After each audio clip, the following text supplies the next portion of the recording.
Hi, good afternoon, everybody. How are we doing? I hope lunch was good.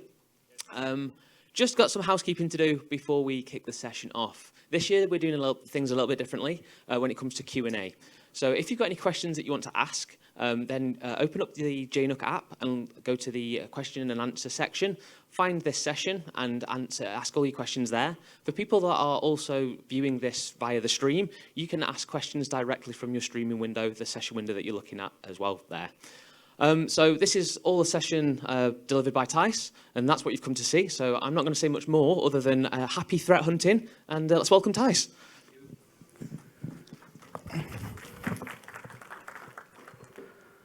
Well, welcome everybody. Hopefully you all had a good lunch, and while I had lunch I actually, took a mistake. I grabbed one of those cornbreads, jalapeno breads, which I didn't expect, so I expected to be a very spongy muffin. And while I took the muffin, it seems to be turned out a jalapeno cornbread. So that's something new I learned today. My name is Tice and I'm one of the EMEA-based consulting engineers at Jamf. And in my role, I'm primarily focusing on macOS endpoint security. And it's a real honor for me to come over from the Netherlands into Austin, Texas to, present a session for this group. Over the next 30 minutes-ish, I am going to talk to you about how you can use Jamf within your security stack, but more importantly, start hunting for threats and providing incident response workflows with Jamf-Protect, but today through the lens of Microsoft Sentinel. So let's briefly cover what we will be covering in this session. First, we will shortly cover an overview of Jamf security solutions and the options that are available within Jamf-Protect. Secondly, we are going to touch up on why it's relevant to start forwarding events to a SIEM or any other third-party solution, but also the available options we have as of today. Following up, you will also learn what third-party integrations are available and the possible workflows as well. And of course, lastly, we are going to wrap up the session where we are going to put the theory into practice during a threat hunting demo with Jamf-Protect through the lens of Microsoft Sentinel. But before we continue, can you maybe raise a hand or two if you do anything that is related to security in your day-to-day job? Okay. Well, that's definitely above 50%. Cool. So there's lots of to learn today. Maybe this is already common knowledge for you, but I think showing how we can do or enhance your security posture by using Jamf-Protect or the whole Jamf suite is going to make sense. All right. Jamf used to be an MDM vendor only, and that's how many of you know Jamf. But as you have heard earlier today in the main keynote, Jamf has set a huge focus on making sure managed users and endpoints are secured as well. In our security portfolio, you will find solutions that are specifically built for mobile endpoints, iOS or Android, or solutions that are more specifically built for macOS, or maybe solutions that cover even both. For the scope of today's session, we are going to specifically focus on Jamf-Protect. And some of you might already be familiar with Jamf-Protect and also might be even forwarding events already to a third-party solution. For those that are less familiar with Jamf-Protect, by default we do collect alerts and other event logs in the both macOS Security Portal and Jamf Security Cloud. And I really just want to point this out so you know that for most of the, alerts or event logs we are able to collect, you actually don't need to integrate with a third-party SIEM to make use of Jamf-Protect. Let's do another temperature check. Can you raise your hand if you are already maybe using Jamf-Protect to secure your endpoints? All right, cool. Well, that's really cool. The theory you are going to show today is also relevant to other endpoint security solutions once you are going to combine it with a SIEM or source solution. And let me make sure the clicker, as Jamf has many value to offer, for some of the features like telemetry or unified logging that exist in Jamf-Protect, you actually do need to integrate with a third-party solution or a SIEM solution. The reasons we do require integrating with a SIEM is the fact that the data that is being captured or generated by telemetry and unified logging makes most sense ending up in a SIEM or another third-party solution where you are able to start ingesting those logs. But let me briefly explain what those features, or both of those features, can actually provide to your department or organization. And let's start with unified logging. Unified logging in Jamf-Protect allows you to easily sift through the macOS unified logging subsystem.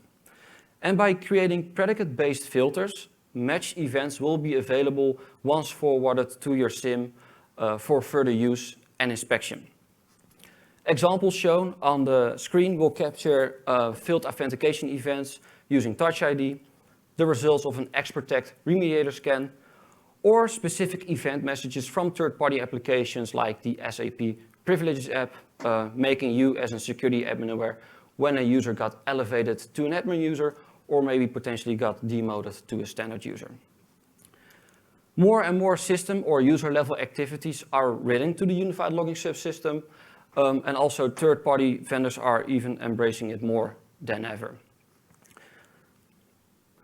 And like unified logging, telemetry gathers curated user and device activity, which can also then be forwarded to a SIEM solution.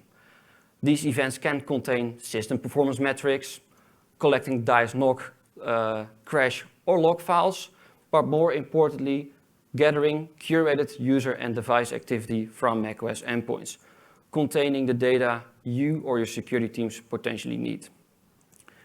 Soon I will cover what's more included in telemetry and how we can use telemetry to hunt for threats or anomalies across a fleet of devices. But before we continue, I've mentioned the terminology SIEM already a couple of times, and for some of you it might be already a common ground, but for some not, and let's explain why it could be relevant. The terminology SIEM stands for Security Information and Event Management. Let's cover why it could be relevant for your security teams or your IT and compute teams to start forwarding those specific events to potentially a SIEM if you don't have anyone yet. Now imagine you are a security engineer on duty, and in case of a security incident you need to start collecting logs from various places, which could take a lot of time and adds a lot of pressure on your shoulders. Now by using a SIEM, all kinds of events from various sources or vendors are being forwarded to that particular SIEM, which basically creates that single pane of glass. And in this case, if a security incident has been detected by one of your security solutions, the security engineer can easily just use that single pane of glass to start querying for particular events across all the log sources you have available within your organization. And by using pre-built curated parsers from vendors like Jamf or other third-party vendors, source-specific fields, in this case from Jamf, are being mapped against the common information model or the unified data model from the particular SIEM of choice, which allows you to easily search for particular events or anomalies by using a single query across all the log sources you have available within your SIEM. In this particular example, we are hunting for macOS devices where a target process name, wheat, has been executed or a DNS request has been made to the related malicious C2 domain or IP addresses. And in this case, if there's a match, we as security engineers or internal threat hunters have at least good indicators that devices have been infected with MacStealer. So this is a very basic example, but basically by running this query, we are not only relying on data coming from the Jamf-Protect macOS security portal, but also from Jamf Security Cloud, all combined within one simple single query. And as you can imagine, there are many SIEM solutions available as of today, but also the supported methods to start ingesting logs and making sure they are ending up in your SIEM of choice. Now, luckily, Jamf provides a certain level of flexibility in the various ways of making sure logs are making it into your SIEM. And let's have a look at the available options we have as of today for Jamf Protect. So either from the macOS or mobile endpoint, Jamf of course monitors for threats or gathers unified logs or gathers endpoint telemetry. And based on the Jamf cloud, we can forward events from the Jamf cloud into Microsoft Sentinel or optionally an Amazon S3 bucket. With Jamf Protect, the macOS security portal, you need to provide your own bucket, but within the Jamf Security Cloud, a bucket will be provided to you where you can start forwarding those logs to. Alternatively, you can also start forwarding those events from the Jamf Protect macOS agent or Jamf Security Cloud directly into an HTTP collection endpoint, which basically means all the events are not being routed through, in this case for macOS Security Portal, the Jamf Cloud, but they are directly being streamed from the agent itself into solutions like Splunk, Sumo Logic, Elasticsearch, or any of the solutions you prefer to use. This also removes the delay events ending up into your SIEM, so this is basically just a matter of seconds and all those events end up in your SIEM. As a last option, you see on the right, you can also forward events from the Jamf Cloud into the provided Amazon S3 bucket or your own bucket, where you can then allow your SIEM solution consuming those events from that bucket. The reason why that's also a valuable option, in some cases organizations don't prefer to open up ports from Splunk as an example to the open internet, where you cannot then simply send those events to. So that's also a pretty good route. So as you can see, quite a lot of options available to making sure logs are ending up in your SIEM of choice. Well, as you can imagine, Jamf can generate a various amount of events. And let's divide them into, well, 3 categories.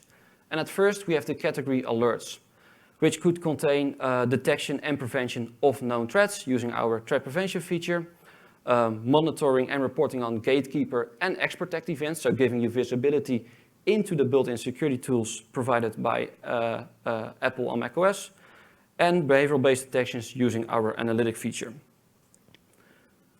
Secondly, telemetry, containing user and device curated events like login and authorization events, application process executions, or simply all inbound and outbound network connections being made by certain processes containing their associated destination and IP addresses, ports, and protocols. And lastly, combining the Jamf Security Cloud, containing phishing and malware network traffic, or simply, if you would like to do so, capturing all DNS requests being resolved by the Jamf Security Cloud, or reporting on all the content filter activities. And this is not the full extensive complete list, so if you want to learn more about, hey, what's being collected by telemetry or alerts or the Jamf Security Cloud, make sure to check out our documentation. To give you a rough idea of how an event is formatted once we start forwarding it to a SIEM, in this example, we do have an alert generated by the Jamf Security Cloud, where we prevented the user from navigating to a malicious domain. Across all the events we are able to generate, there are fields related to when, where, and by who the event got triggered. Think of device names, usernames, emails, or other unique identifiers. But more importantly, we have also the more specific fields of interest, containing the relevant information why an alert has been generated, and of course also including their indicators of compromise. So this is the most basic example I could find. If you would look at a telemetry event, that would be a much bigger blob of JSON. So this was the only one that would fit properly on the screen. Well, now we have covered how we can forward events to a SIEM or a third-party solution, and what type of events are included. It's crucial to show our existing integrations we have with third-party vendors.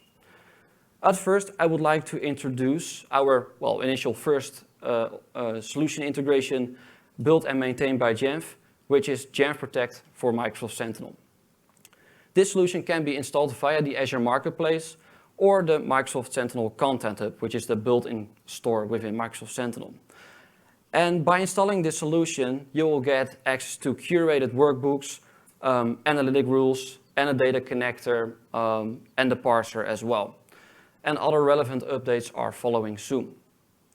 Also shared during our main keynote earlier today, by publishing these solutions for Microsoft Sentinel and then Jamf Connect and Pro later on, Jamf recently became the Microsoft Intelligence Security Association partner as well, which is pretty cool. Secondly, Google's Chronicle team is doing an amazing job of building and also maintaining parsers for not only Jamf Protect, but other Jamf solutions as well, making sure we can ship logs into Chronicle using either S3. Webhooks is still in preview, which is super cool as well, because that removes that delay if you would compare it to S3, or a Google Cloud Storage bucket as well. And by using the Chronicle solution, also Jamf-specific fields are being mapped across the unified data model of Chronicle, which basically unlocks a lot of value if you would like to query for particular anomalies across your fleet. And lastly, I'm proud that as of last month, the team within Jamf has also released the 1.0 version for Splunk, the Jamf Protect technical add-on, which also gives you access to pre-built dashboards, macros, and of course mapping our events against their common information model of Splunk. Others will follow as well, so if you have a particular SIEM and you would like to integrate with any of Jamf solutions, make sure to share that with your Jamf representative so we can capture that information and basically potentially build other official integrations as well. But most importantly, the solutions you see on screen are free to use, so there are no costs associated, except of course that you need to pay for your SIEM solution. Although workflows are not limited by just forwarding events only to a SIEM solution. As you can imagine, not everybody actually has a SIEM solution in place in their organization, or maybe planning to get one. But as we can forward events over HTTP, many other relevant workflows become available. As an example, you can start forwarding events from the Jamf Security Cloud or the macOS Security Portal straight into Okta workflows as an example, or to ServiceNow or Jira if you would like to do so as well. You can even set up advanced workflows by setting up an AWS Lambda within the Amazon Cloud, receiving events from Jamf Protect, and then basically really building customized workflows that are being triggered within the Amazon Cloud. Some of those examples are available on our open source GitHub repository. So if you want to learn more, you can navigate to github.com/jamf/jamfprotect. Right, now we have covered the, theoretical part, and it's time for a video-based demonstration. In the demonstration, we are going to do some fairly basic threat hunting through the lens of Microsoft Sentinel today. But similar can be achieved with other SIEM solutions, like I've mentioned before, Splunk, Elasticsearch, or any of the other ones. And as some alerts already have been triggered in Jamf Protect during this demo, our goal for today is to hunt for threats across a fleet of devices and review if it did exist, even before it potentially got known to Jamf Threat Labs, and maybe coverage already has been provided by using Jamf Protect. So in this video, a typical non-tech savvy end user is executing a software update executable. This end user maybe has received a set of instructions using their trusted source of email, which could be Microsoft Outlook, and downloading this malicious software update executable, maybe even from a location they trust, as an example, Dropbox. By executing this software update executable, it turns out that this is a malicious software update executable. But luckily, in this case, Jamf Protect got discovered and prevented further harm. In this case, we had a match within our threat prevention signature database, and that's why we were able to prevent this executable from being executed, preventing further harm for both end user and organization. Now, as I said in the previous video, we have seen the end user notification that the software update executable has been prevented from running. Now, as a security engineer, I can start investigating this particular incident within the macOS security portal. But first, we can use the Jamf-Protect macOS security portal to learn more about this particular incident and also retrieve related threat indicators like the related processes, binaries, or the associated users and groups as well. Secondly, which you will see in a bit, once we are integrated with, in this case, Microsoft Sentinel, we can also use the incident section as well to learn more about this particular incident and also retrieve the SHA-1 hash value of this software update executable, which we are going to use further along this demonstration. So remember, I'm going to capture the SHA-1 hash value in a bit from the incident that has been automatically created within Microsoft Sentinel. And the SHA-1 hash value starts with 2 capital letters EE, and that is what we're basically going to use further alongside this demo. Right. Knowing the hash or potentially other indicators of compromise we got from our alert, we know that the reason we did have a match for this particular executable is related to a known backdoor malware named DazzleSpy. We did found it out by reading it from the alert itself. And then, of course, as a security engineer, I can use various blogs or other sources on the internet to start learn more about this particular threat. But also review if there are any other related indicators of compromise, in this case, that are related to DazzleSpy. And please note, and it's going pretty quickly on the screen, the indicators of compromise, we are going to capture the MAC-O hashes, related command and control IP addresses, or their related associated domains, and also those that we have available within this blog. We are going to use that further along the demo. Come on, clicker, you can do it.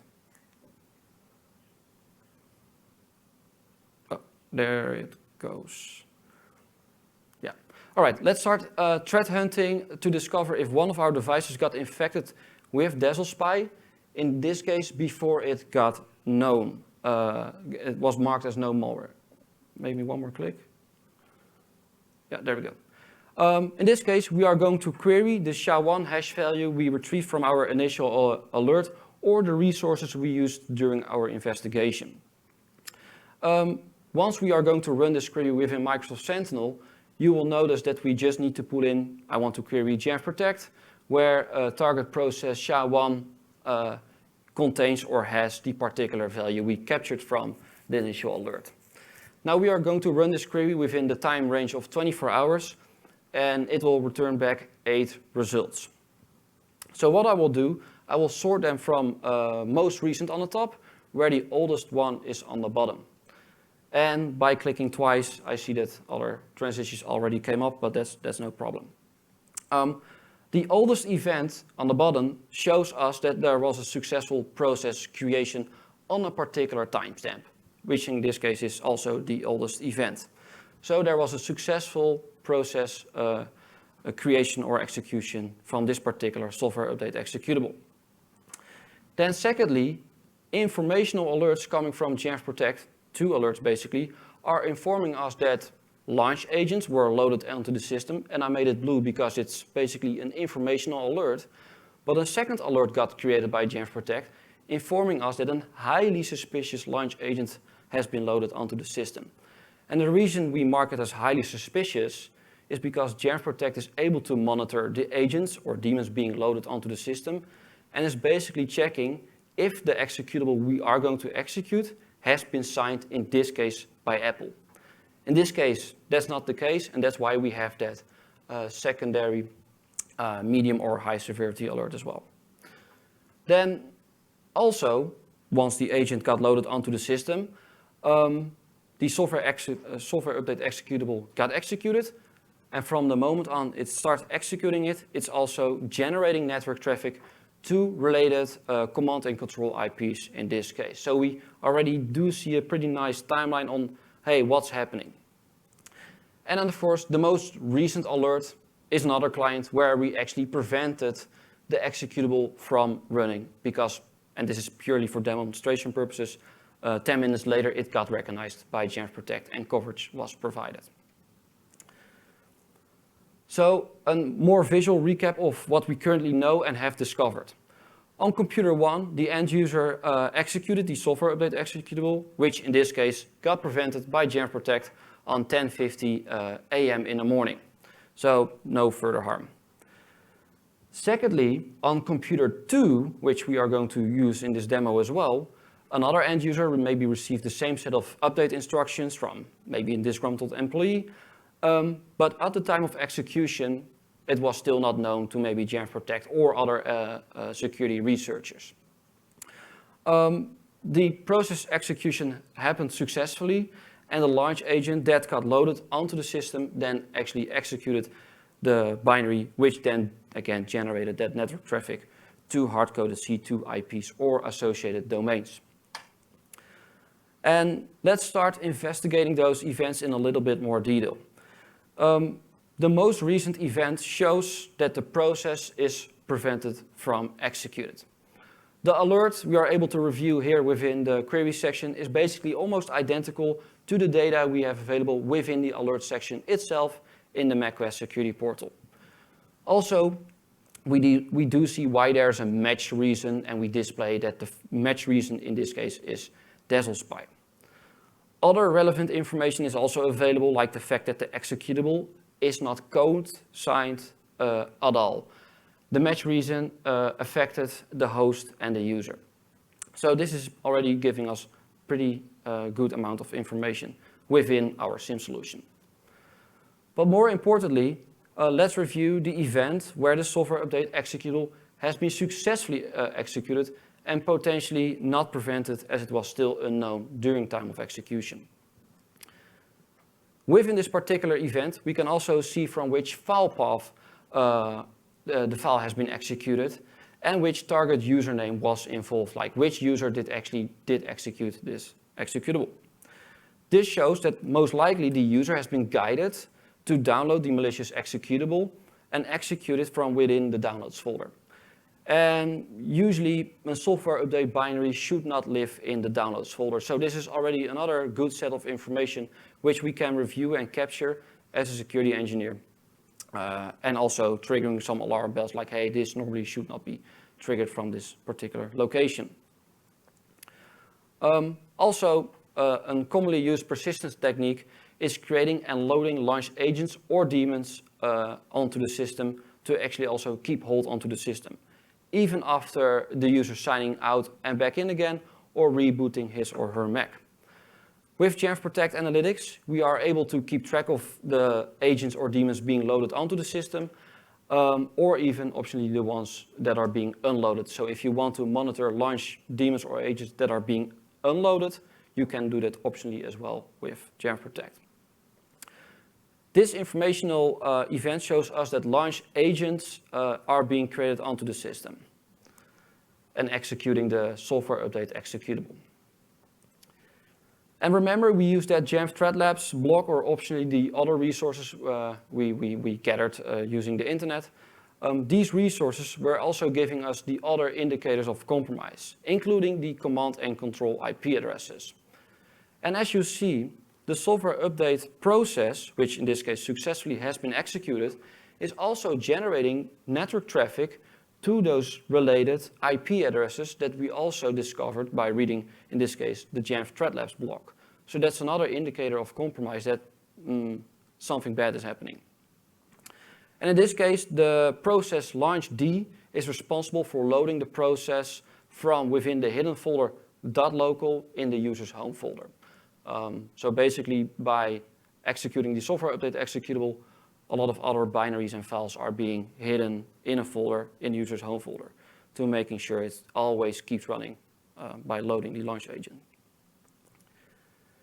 Now that we have inspected the events in a little bit more detail, and of course, yes, there are much more use cases to discover, which we cannot tackle in a single session today. I'm going to demonstrate that we can search any other type of indicator of compromise instead of searching for a particular hash, as those could change pretty easily and quickly. In this case, we are going to specifically search for the hard-coded C2 IPs to discover if any other related processes are generating traffic to those destinations IPs as well. So As you can imagine, if I were an attacker and my malicious binary got maybe covered or discovered by threat researchers, maybe if I slightly update the binary where the hash maybe changes, it would not be discovered. Optionally could be. But by monitoring for the particular traffic, I could maybe catch those as well if those domains or IPs were not changed.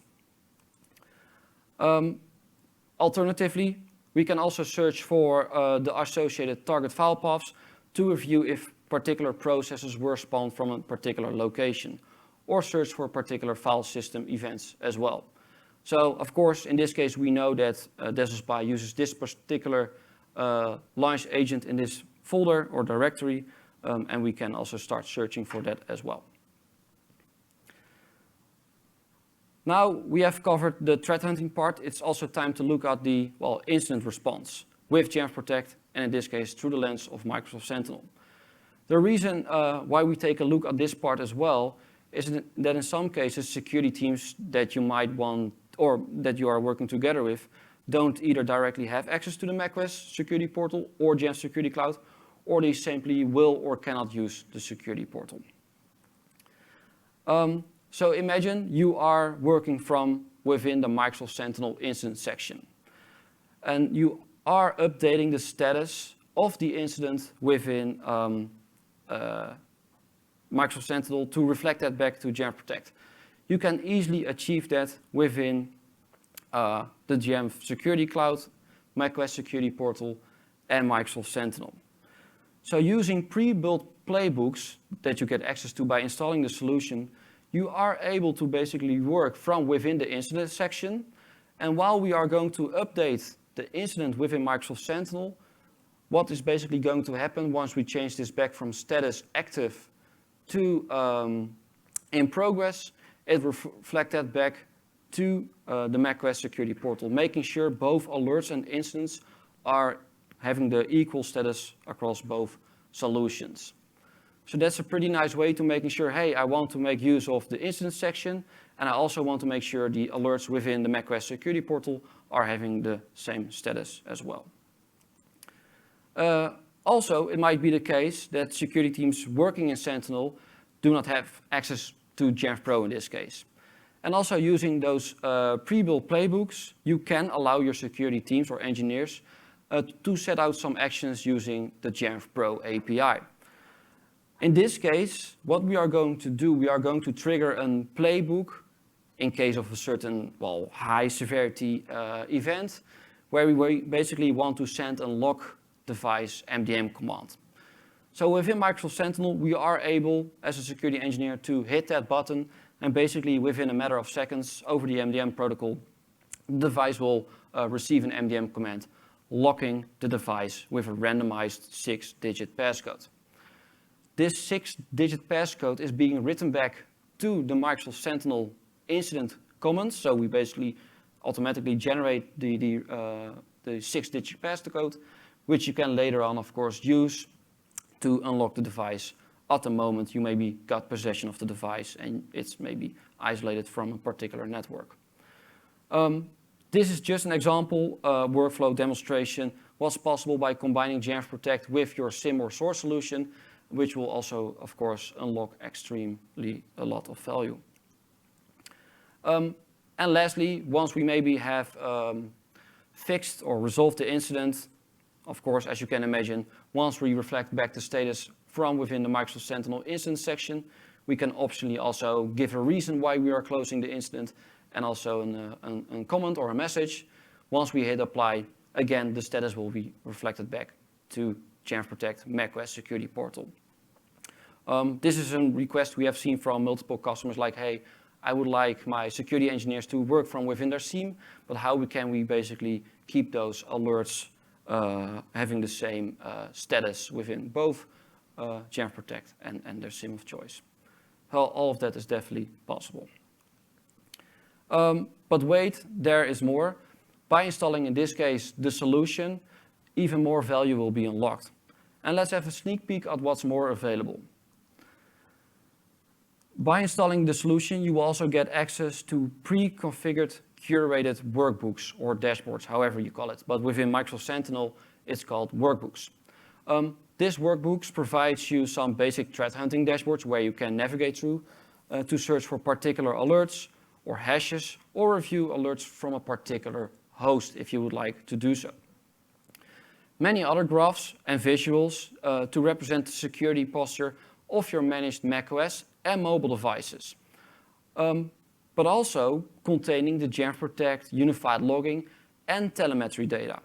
That will also unlock a lot of value for both IT and compute teams because we can also combine the dashboards with system performance metrics. So if you maybe don't work in the security department, but you do have access to telemetry and a SIEM solution, you can also easily build out system performance metrics dashboard as well, where you can start measuring, hey, how are my Macs behaving against certain applications, or which applications are causing the most system performance spikes across either a single device or 100 devices as an example. But also for the Mac admins out there, Jamf-protect also provides you options to start monitoring and collecting simple log files like install.log, jamf-log, system-log, and you are able to stream new entries to those log files also to your SIEM solution of choice. So it could be an HTTP endpoint used by Splunk, or it can be, in this case, Microsoft Sentinel. Also, to wrap up the dashboard, like there's a lot being displayed on the screen, also the network data from the Jamf Security Cloud is able to be reviewed here as well. Last but not least, I would like to show you another powerful feature of having Jamf-protect feeding into Microsoft Sentinel, and that's the fact that you can start creating your own hunting queries. Hunting queries are allowing you or vendors like Jamf to create predefined hunting queries to start hunting for particular threats, and especially going back into time. As you see on the screen, by installing the solution, in this case you will get access to two hunting queries. Those hunting queries are there for you to basically hunt them in case maybe there was an alert that DeselSpy got detected on one of your protected endpoints, but maybe you want to go back in time and make sure it was not already executed maybe 3 or 6 months ago, while it maybe has not been discovered yet back then. So those pre-built hunting queries, we have added them like 1 or 2 months ago. It's just an initial start, and much more will be added in the future as well. But it also gives you the option to create them by yourself, or allowing your security teams to go wild and building those hunting queries. Now I can imagine, maybe you're curious that, hey, how can I install this solution? As I've mentioned before, you can easily install this solution via the Azure Marketplace by installing the Get It Now button, which will then link to your Sentinel instance, or optionally you can install it directly from within Microsoft Sentinel using the Microsoft Sentinel Content Hub. But remember, similar workflows can be achieved with other SIEM solutions as well. So if you are using Splunk, feel free to navigate to Splunk base, search for Jamf-protect, and there the Jamf-protect technical add-on will be available for you as well. To briefly recap what we have been covering today in this session, we have covered the available features in Jamf-protect, but more specifically the ones that actually do requiring integrating with a third-party SIEM or source solution, but also the relevancy of doing it. We have shown the available data forwarding options that are available within Jamf-protect, and the available third-party integrations and workflows that make the life of your IT and compute or security teams easier and making better use of the Jamf-protect event data. And of course, a very basic threat hunting demo showing the value of combining all those log sources from Jamf or other vendors and making sure you make it very easy for your security teams to start hunting for particular threats or anomalies across a fleet of devices by using the SIEM solution they like or love. There was one more thank you slide with some resources. There you go. So if you want to learn more, there's actually a blog and a video about this particular workflow. So feel free to take a picture or scan a QR. And I will be around for answering questions. So hopefully this was useful. Maybe it got you inspired to start looking into making better use of Jamf-protect. And that's it. Thanks, Tice. We've got a couple of minutes for some questions, and you have had some questions come in. Cool. Oh, cool. Now, working with you every day, I know how excited you could get about some of this stuff when we start to really dig in with what some of this looks like. So I'm going to give you some quick fire questions instead of the ones that take 45 minutes to answer as well, if that's okay. Okay. So let's start with, what are the differences between Jamf Trust and Jamf Security Cloud? Well, Jamf Trust is basically part of Jamf Security Cloud. So Jamf Trust is either the mobile or macOS endpoint/agent, which allows you to set up an ZTNA connection to your corporate resources. But also on mobile, it provides you mobile protection against phishing attacks, capturing malware network traffic, or checking your device on security postures to making sure passcode has been set, apps has not been sideloaded, depending on if it's iOS or Android. But basically, in order to use Jamf Security Cloud for certain features, you might need to use the Jamf Trust app as well. Fantastic. Another quick fire one.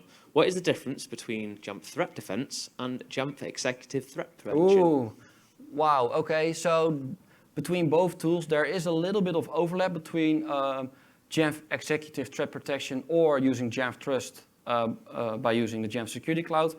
So the Jamf Security Cloud basically provides functionality using Jamf Trust by basically preventing the user being phished or stopping certain malware network traffic.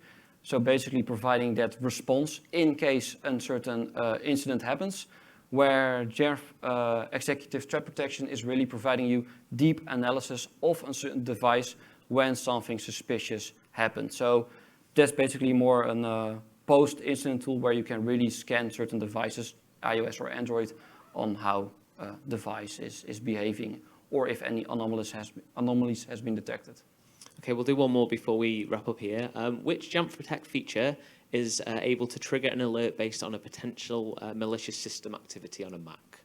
Well, it depends. So if you are looking from a behavioral-based perspective, that's definitely analytics. So analytics basically provides you monitoring in suspicious behavior, where we are using predicates, and if there's a match within a particular predicate that maybe a large agent got loaded onto the system and it has not been signed by the particular vendor, as an example, we are going to trigger an alert. So you also have the option to create your own custom analytics if you really want to go wild, to start monitoring for suspicious behavior. Yeah, I have a question. Oh, perfect, yeah. Yeah, so these workbooks have libraries relative to the applications that you're monitoring through Microsoft Sentinel, is that correct? Sorry, can you repeat that? Workbooks? Yeah. Yeah. Have libraries relative to the applications that you're monitoring through Microsoft Sentinel, is that correct? No, those workbooks basically... Just can you repeat the question so people online can hear? Yeah, as well? so the question was if the workbooks we are providing within Microsoft Sentinel are also displaying which apps we are monitoring. Is that correct? Yeah, what are the workbooks doing then? Break it out in a bullet point. What are the workbooks exactly specifically doing?